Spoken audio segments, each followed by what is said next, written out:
vibe. Come let we lime, come let we vibe. Lime vibe.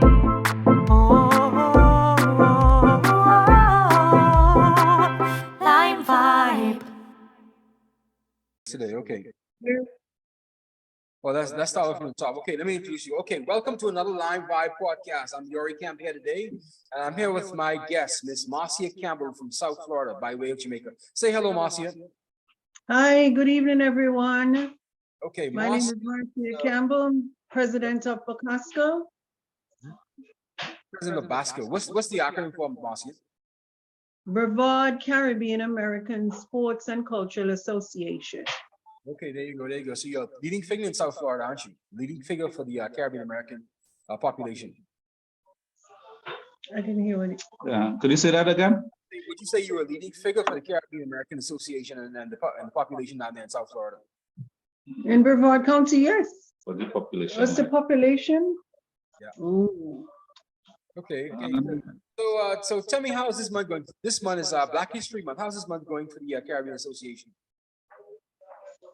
Well, it's going well so far. As I said, we had our big event last night where we honored Black heroes, men and women from around the world who contributed significantly to history. Individuals such as Bob Marley, Stokely Carmichael, Red Fox, because he's considered the original king of comedy, Ella Fitzgerald, Josephine Baker, just to name a few. So where's Red Fox from? I thought he was American. No, he's American. Well, it wasn't just from the Caribbean, because as in our title as BCASCA Caribbean American. So when we celebrate Black history, we celebrate everybody. Okay. Americans, Trinidadians, Jamaican, anybody who has contributed significantly to Black history. Okay. Focus a bit more on yourself, Marcia. I'm seeing like a split between you and Tommy. There you go. That's better.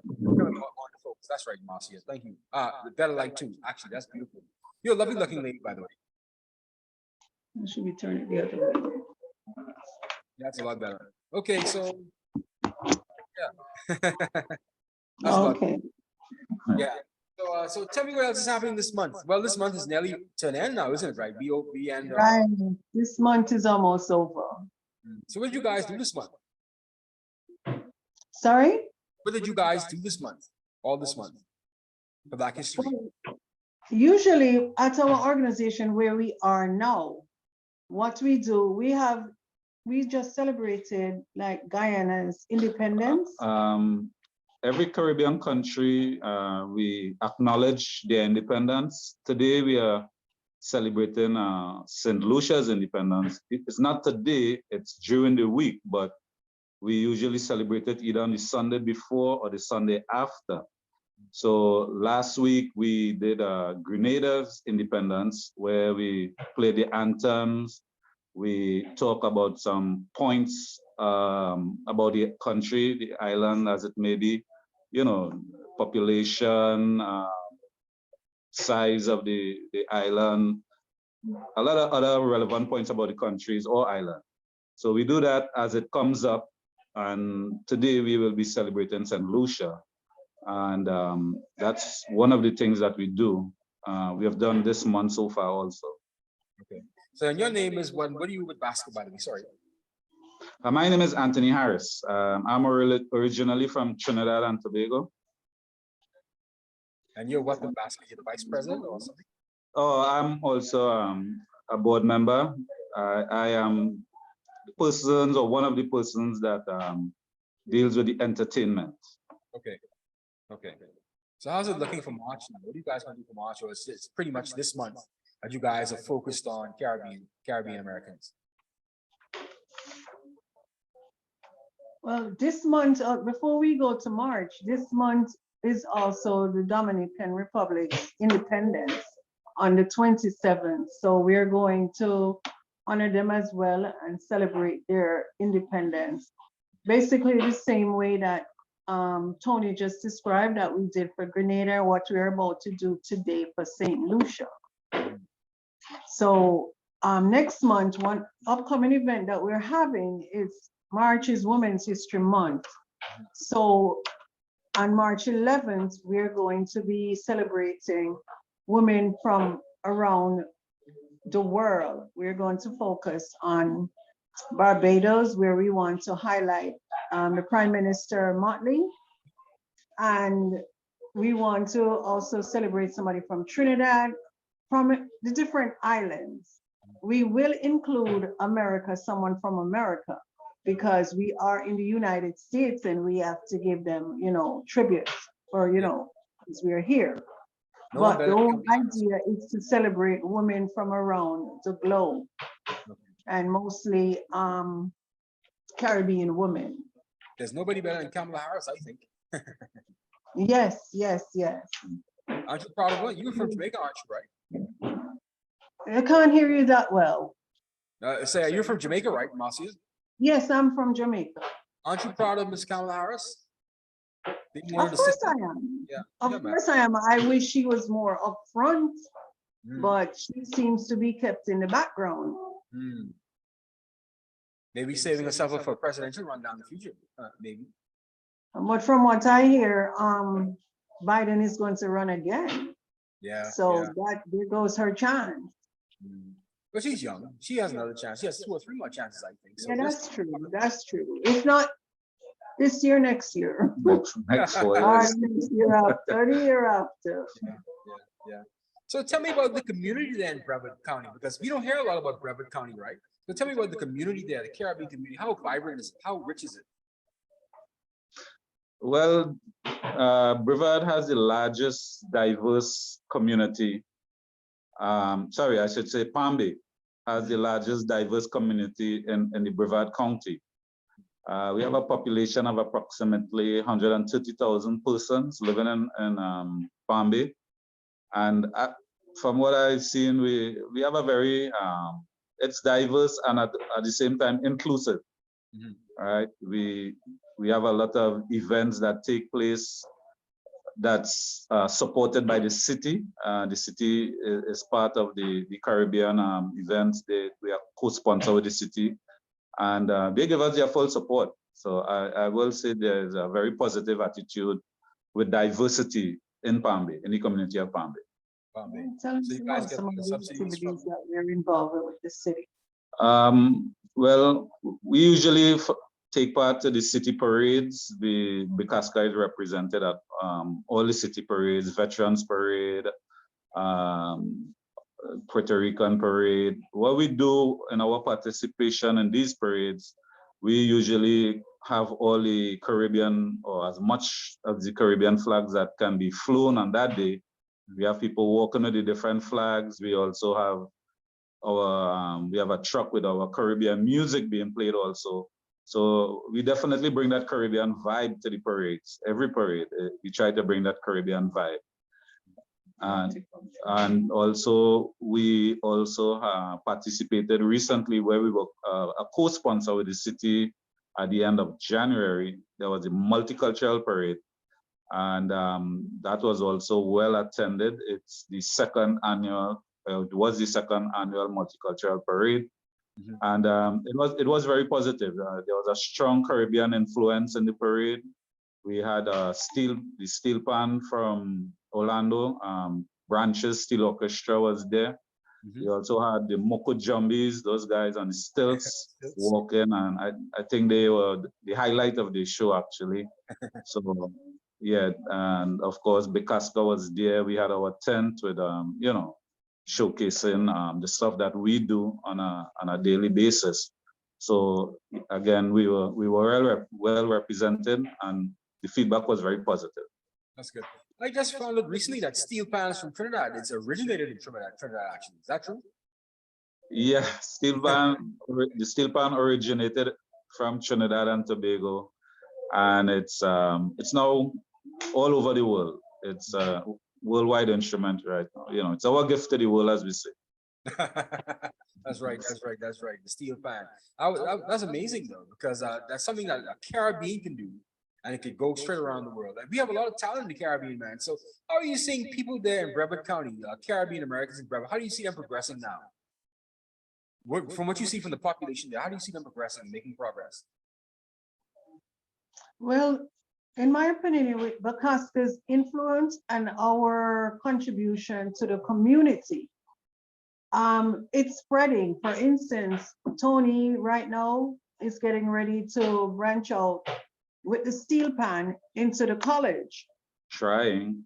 Well, it's a work in progress. Yeah.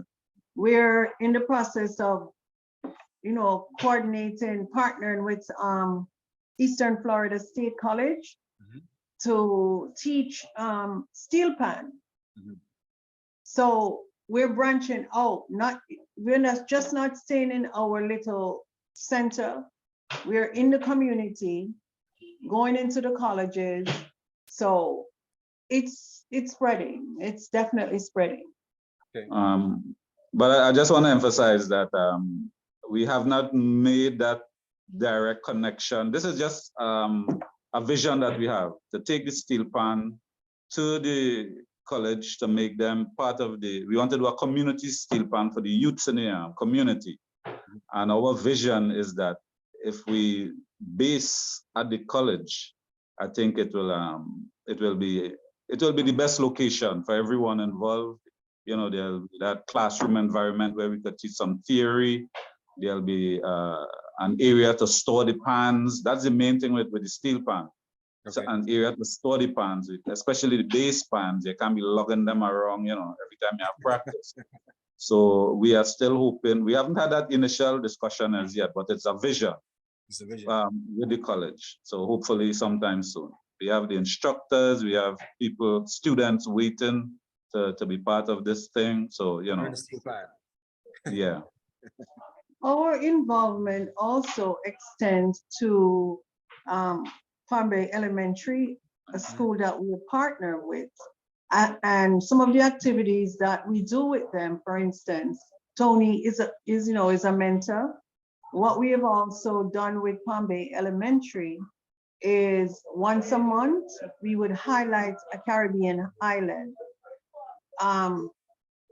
Tony, just let him know when Trinidad was celebrated, because what we started was a Caribbean club. So each month we highlight one island where we go in and share the food, culture, dance, music, games, and music that we, educate the children on each island every month. That's a big part of sorry? So that's a big part of social outreach, reaching out to the kids. Yes. So tell me, sorry, go ahead, Anthony.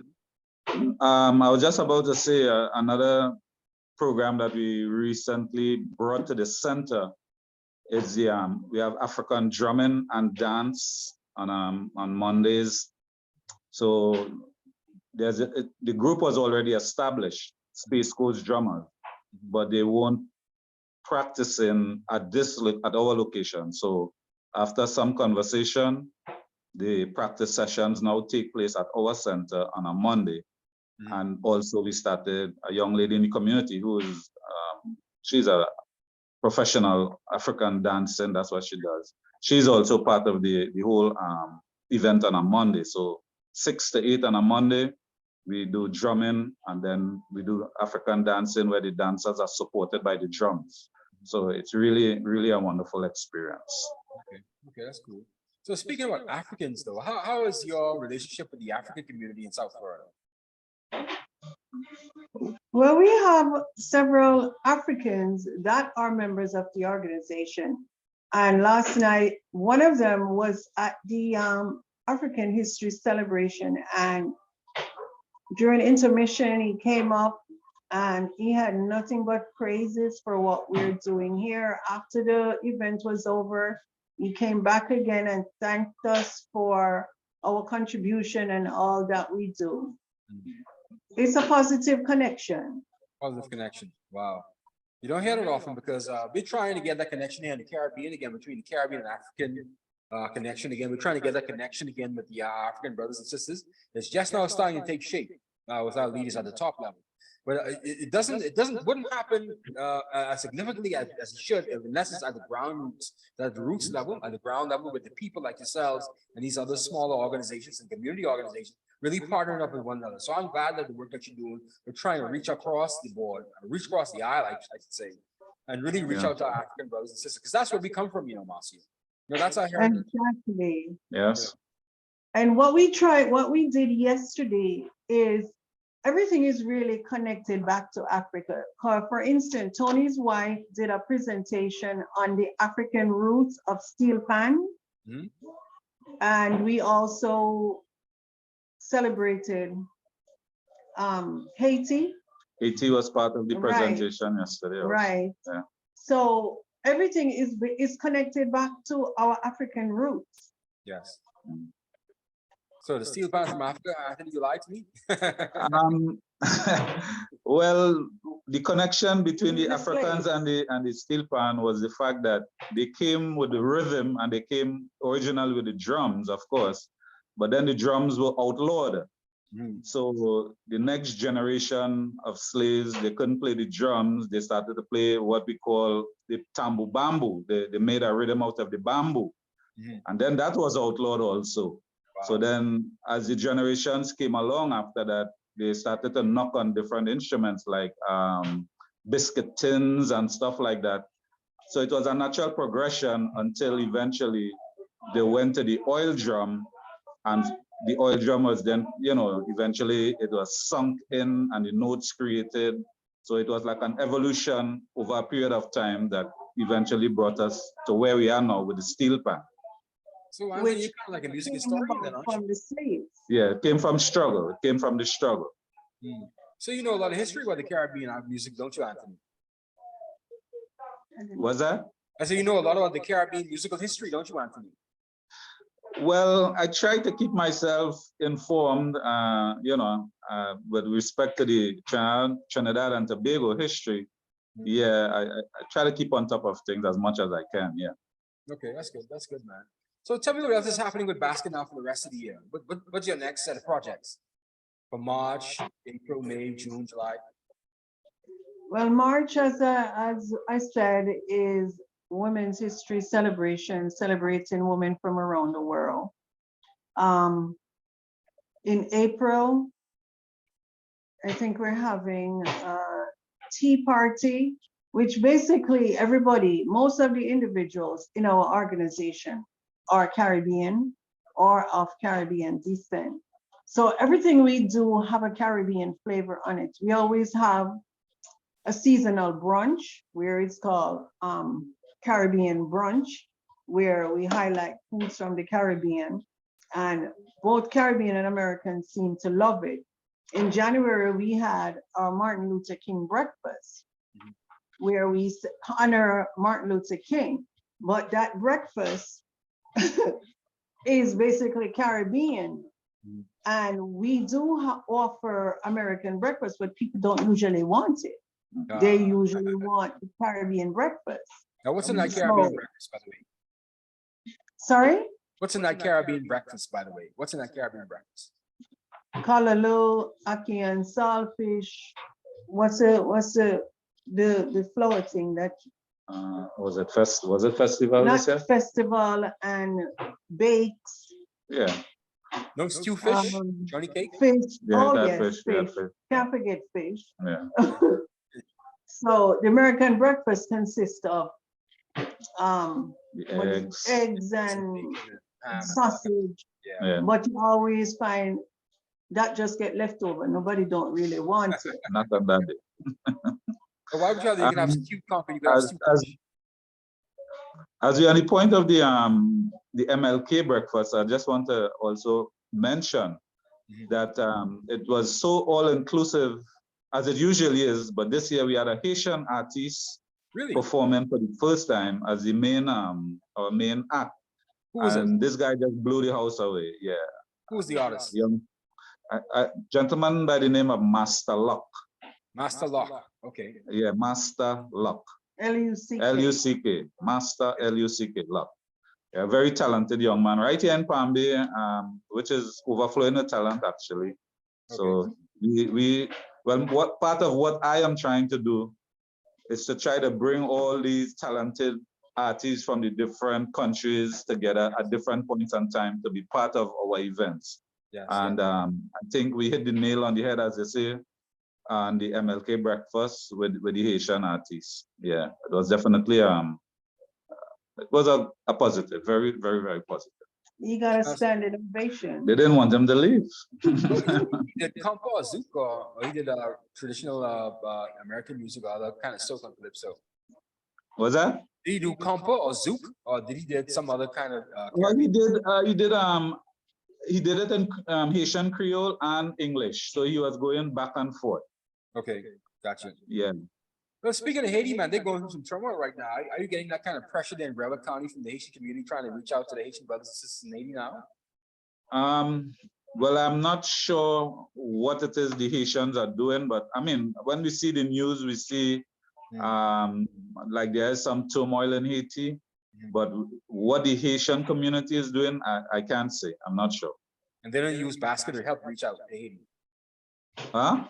And they don't use your organization to help reach out to Haiti. They have their organization. There are two Haitian organizations right in the community, CASIC and HAB, both Haitian organizations.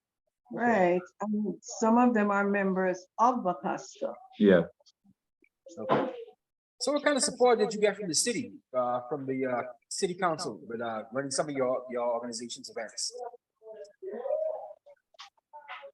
The support that we get from the city, especially for our June event, is magnificent.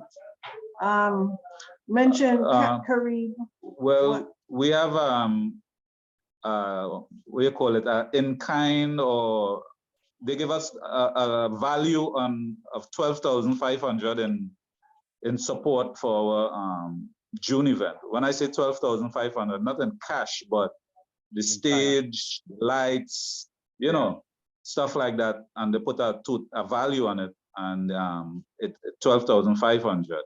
So that's definitely helps us with our event last year and the year before. Well, it was 10,000 the past 2 years. This year it went up to 12,500. Okay. So that will definitely be something we're looking forward to. So the June event is our big event. That's a big event that we keep. We are in discussions now with a group that holds bigger events than we do, and they would like, I don't want to go into much of the specifics, but it hasn't been finalized as yet. But we are in discussions with them because they want to do a big event in June, and we are collabing with them to be part of this big event. So it will be just one event in June, one big event. They will handle the sponsorship and stuff for their major artists. Our artists so far have been the local artists, but it's been well supported. So we are in discussions with them now for this event in June. Okay, so it's event in June. Okay. So how's your partnership with cities like Miami and Fort Lauderdale? Do they come along with you guys and help out, or it's just you guys on your own? That is our goal. Our goal is to, we have reached out to them, but we haven't gotten that connection yet, but it's something, it's something we're working on. Because especially with the event in June that we're having, we just don't want to keep it local. We want to expand, and each year we try, but it's just to get them here, because we always, every now and then, go to events that's in Orlando. Yeah. But we want people to come here as well. So it's just a matter of advertising. Yes. And I think each year we're working towards that goal. It'd be good for tourism for Brevard County, wouldn't it be? Yeah. I've seen some of the pictures that you share on your webpage, Marcia, and I want to visit the Carnival now. Instead of going to Miami, I want to come to Brevard County. So when are you coming?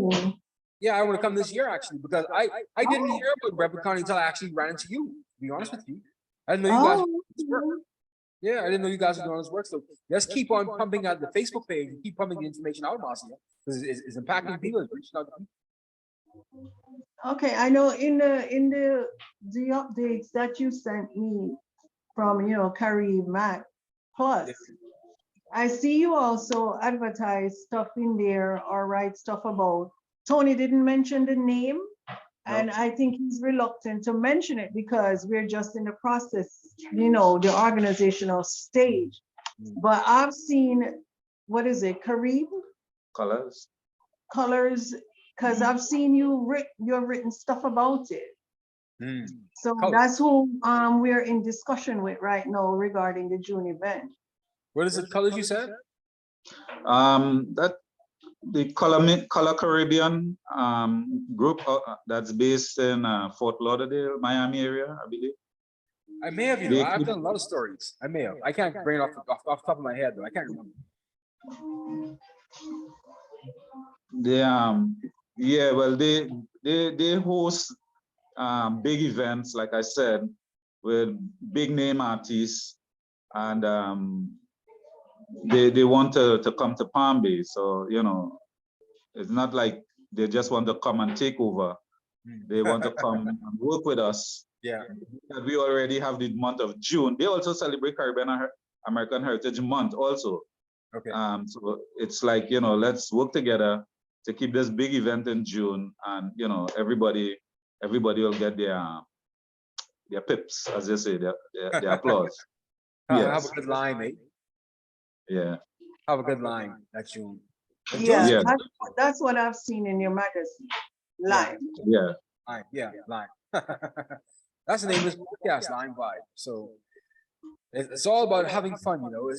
We don't have to be serious all the time, and people don't realize that Caribbean people are really laid back and fun-loving people, you know. You don't need all the stress. You have a conversation without getting all serious. You know, which is what is exactly what you just said. Is what we did yesterday at our celebration. It's not just educating the people alone. We include entertainment with it. Yes. For instance, when we celebrated Bob Marley at the event yesterday, we gave a history of him, and then we had somebody dressed up like him, and the eye trees were in the background as well. So it was educating. It was fun. It was entertaining. Yeah. So in everything we do, we know it's education as well as entertaining and fun. Yes. Yeah, Bob Marley is as big as it gets, you know. As the biggest, can't bigger than that. You know, people don't realize the impact on the culture that he's had over the past, 30, 40 years. You know, Bob Marley was a significant figure, not just for Caribbean people, but for people around the world. You know, yeah, exactly. Huge. And we must celebrate this memory. That's like, go ahead. Yeah, you know, like I say, when we taking part like in our parades and stuff, I mean, once we put on our Bob Marley, once we put on our One Love and we coming down the road and flags flying, it's to see all these people just joining in and singing along while we, you know, it really touches your heart. It really does. It really does. You want to stand up and be proud for Caribbean culture, don't you? Proud, stand very proud. Yeah. So, Marcia and Anthony, tell me, so how did you guys end up in Brevard County anyway? Let's start off with that. How did you guys end up in Brevard County? In Palm Bay? You end up in Brevard County. How I ended up in Brevard County? Well, by way of New York. I lived in New York, Bed-Stuy, Flatbush, Far Rockaway, and I got tired of the cold. I got tired of coming out of my house in the winter and like I'm walking into a refrigerator. So I basically ran away from the cold and the snow. I was tired of shoveling and all of that. So when I got the opportunity, you know, I took it and migrated to Florida, and I love it. I don't want to go back. Mind you, Jamaica doesn't it, right? It's either Jamaica or Florida. Yeah. We don't do well with the cold. We don't do well with the cold at all. Yeah. So if I find a husband, That's from the island. I'll go to that island, but I'm not going back to New York. Oh, Lord. I got you. Yeah, yeah. Well, follow your husband, man. But no, but follow him to nowhere cold. Follow him to somewhere warm place. Yes. I got you, Marcia. Did you get here, Tony? Basically the same route as Marcia through New York. I lived there for a couple of years from 2009 to 2015. Same thing, you know, the deep freeze effect, had enough of it. But fortunately, my mom, she was one of those who bought a house down here years ago when, you know, you're living in New York and there was this deal that went around to buy a lot of land in Palm Bay. So she did buy and she did build, but it was rented out. So one day I just had enough. I said, when the lease is up, tell them that's it, don't renew, you know? So I just packed up. I mean, I had a lot of people telling me I'm crazy, you know, and I didn't visit Florida before. No, I did visit, but just, you know, I drove around. I didn't spend any time really. It was just a weekend. And I went back up to New York. I was decently employed. I was gainfully employed, you know, permanent and everything. So people are trying to discourage me initially, you know, like, am I sure I know what I'm doing? It's crazy in Florida. You know, this stigma with Florida. But I just felt that I needed to get away from New York. I just felt I needed to get. Hold on, wait. What's stigma with Florida? I didn't know there was a stigma about Florida. Well, I don't know if they were just saying things, you know, you're going down the boondocks and, you know, stuff like that. You don't know anybody. You don't know anybody. I didn't know anybody. I didn't, you know, and not in Palm Bay anyway. But I just, with a leap of faith, you know, I came here and I have absolutely no regrets, none whatsoever. Absolutely no regrets. One of the People things, realize how advanced South Florida is. You know, people think that it's like Alabama or Mississippi, but Miami is like New York of the South, to be honest with you. And people don't realize how advanced it is and how metropolitan it is because it has all these cultures down there in South Florida. You have the Caribbean people, you have the Latin American people, you have the Asians down there, you have the Russians, you have the Europeans. Everyone wants to come for the weather and they want a taste of the United States without having to go to those cold climate states up north. So there's no stigma about Florida. Tell them to be quiet, Anthony. You're happy, aren't you, right? You're happy, aren't you? You're happy, aren't you, right, Anthony? you have the what? I didn't hear you. I say you're happy, aren't you, right? In South Florida, you're happy. Oh, absolutely happy. Of course. I have no regret. And I think one of the things that made me feel even more at home when I got here, I linked up with BCASCA. This organization was here, you know, up and running. So it took me like about 3 months before I found BCASCA, and I've been a member since. Yeah. Okay. So when did BCASCA actually start? Did you start this yourself, Marcia? Did you meet this in place when you came to South Florida? Well, when I moved here in 2009, I heard about BCASCA because, well, the first thing I did when I came here, I knew I wanted to be among West Indian because in Brooklyn, Flatbush, Bedside, I was, you know, among Caribbean people. So when I came here, the first thing I did was them still use phone books back then. So I went in the phone book and looked up West Indian stores, restaurant, and I went to the West Indian grocery store, and the gentleman that owned the store told me about, because I asked him, I said, where is, you know, what do you do here? And he told me about BCASCA, told me about some other activities, and that's how I got acquainted with BCASCA. Because I sought it out, because I needed that connection with my roots that I was used to in New York. So having heard about BCASCA, it took me a while to join, but I eventually joined, and I like being engaged in community activities and having discussion, positive things. And that's why I really joined BCASCA. So my introduction was, I looked for it. I looked for an organization that I wanted to be a part of. So what the Bible says, sorry? the Bible says, seek and ye shall find. Exactly, exactly. I was a regular member, participating. I started out as the school liaison with Palm Bay Elementary. And from there, I just started doing more, and here I am. I'm the president. You're the president. Wow. How long have you been the president now, Marcia? First, I was vice Interim. president. Yeah, I was vice president, and the president at the time resigned. So I moved up in the presidency. So, what was it? 3 years? Yeah. 3 years. So I was officially elected by the people 2 years ago, because my term will end this November. Okay. So I would say 3 years. 3 years. Okay. That's fair enough. Would you say it's been a successful 3 years? Or you had some ups and downs? What are some of the challenges you had?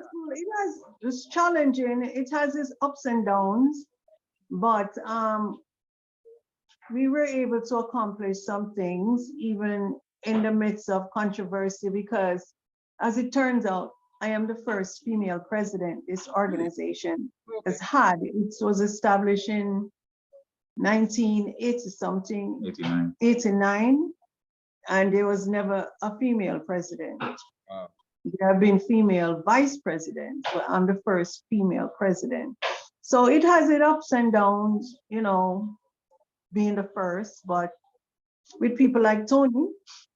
She's a very good president, very good president. Yeah, she has to be good because you're there supporting her wholeheartedly, man. That's good, Yeah. man.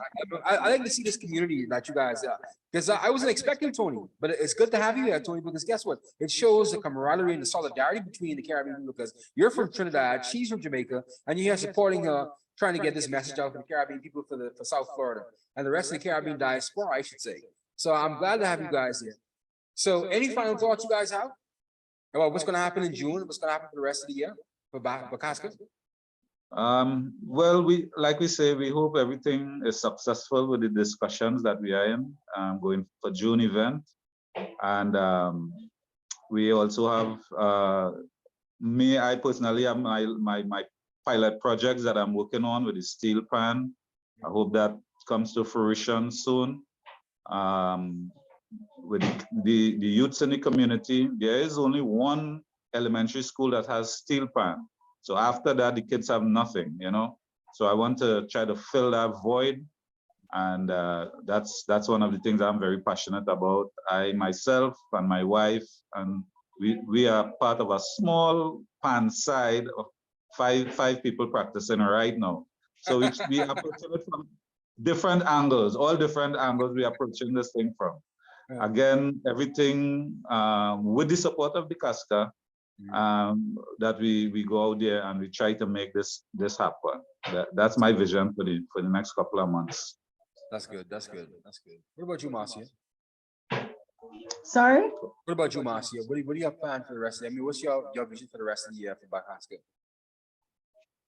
Well, basically, positive things. I mean, I believe in our Constitution, which is to work with the community to educate and expand what we're doing now. So that's my ultimate goal. My desire is to connect more with the community and to bring more people in. There are a lot of people moving into this area now from New York and elsewhere who are Caribbean, and they don't yet know about BCASCA.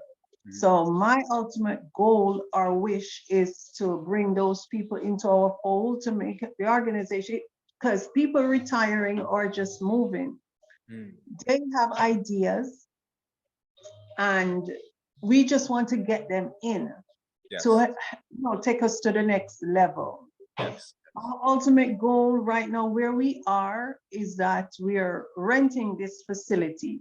But our goal is to buy a building. We had land, but the land that we had, we would have to go through too much, effort to start building from scratch. So we sold it And now we're trying to buy a building where we can host our activities, rent space to other organizations, and have a library, like a Caribbean library.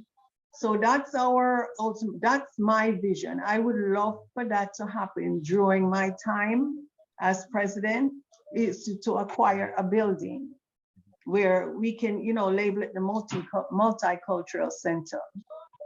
So that's my dream. That's big dreams, Marcia. I wish you all the best with that. Yes, I wish you all the best, because it's good to see the Caribbean community striving and making bigger strides towards togetherness and building up the community and people around it, man. I like how you keep on saying a multicultural center. It's not just about the Caribbean, it's about helping everybody. And people don't realize that's what the Caribbean people are about. We help everybody, man. We're loving people. Yes, by Absolutely, nature, very lover. Yes. By nature. I think Because that's we how are mixed up anyway. I think that's how they got us on the ships. The ships from Africa the first time, because we were so loving and so caring. That's how they swung us. They put us on these ships to go to kill. But some God is being faithful, hasn't he? Look how he's grown us, developed us in this part of the world, away from our homeland. God is being faithful. So I'd like to thank you once again, Marcia and Tony, for joining me this Sunday on the Line Vibe podcast. And I hope I can have you guys back again in June, when leading up to Carnival. When's Carnival date, by the way? Sorry? When is the Carnival date? The 19th. That's the night. It's gonna be the Carnival, the 19th. Father's Day weekend. That's what we aiming for. Saturday. Yeah, Father's Day weekend. Yeah. Okay. But we're going to have activities throughout the month of June. Like what we had sent you like way back when. Yeah, last year. The event is gonna be on the 19th. Okay, that sounds good. So I'll wait for that. I'll wait for your press release, by the way, Marcia, sometime in June, and we'll publish again. We always support you guys. So here we have it, Marcia and Tony from BCASCA in Brevard County, the Caribbean Association in Brevard County in South Florida. So this is Yori Camp from the Line Vibe Podcast, and thank you once again for joining us for another episode of the Line Vibe Podcast. Goodbye. Thank you so much for having us. Thank you. You. Bye.